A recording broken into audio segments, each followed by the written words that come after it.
అత్యంత ఎక్కువ వర్షాలు పడడం రాష్ట్రంలో మన కొల్లేరుకు కూడా ఈ తమిళేరు నుంచి మన బుడమేరు నుంచి చాలా ఎక్కువ వర్షపాతం నీరు రిసీవ్ అవుతుంది.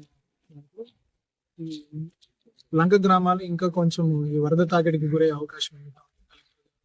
పరిశీలించిన ఇక్కడ నీరు కూడా కొంచెం వేగంగా ప్రవహిస్తుంది కాబట్టి జనాలు కూడా అనవసరంగా క్రాస్ చేయకుండా పోలీస్ పికెట్లు కూడా ఏర్పాటు చేయడం జరుగుతుంది. ఏదైనా అత్యవసర పరిస్థితులు వస్తే మన దగ్గర ఎస్డీఆర్ఎఫ్ బృందాలు కూడా ఉన్నాయి.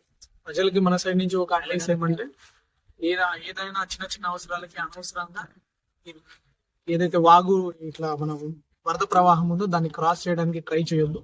ఏదైనా మీకు ఇట్లాంటి ఇష్యూ ఉంటే దయచేసి కంట్రోల్ డైల్ కి ఫోన్ చేయొచ్చు, ఫ్లడ్ కంట్రోల్ రూమ్ కి ఫోన్ చేయొచ్చు.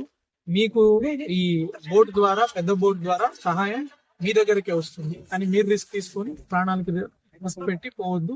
మనకి ఎప్పుడు ఒకటే అనుకుంటాం కానీ అది రకరకాలుగా చేంజ్ అవుతుంటుంది. ప్రతిరోజు ఒకేలాగా ఉండదు. అంతకుముందు చేసాం కాబట్టి సేమ్ మళ్ళీ అలాగే కంటిన్యూ అవుతుంది. కాబట్టి అన్ని జాగ్రత్తలు తీసుకొని ఈ వరద ప్రవాహంలో అనవసరంగా బయటికి రాకుండా ఉండాలని ప్రాక్టీస్.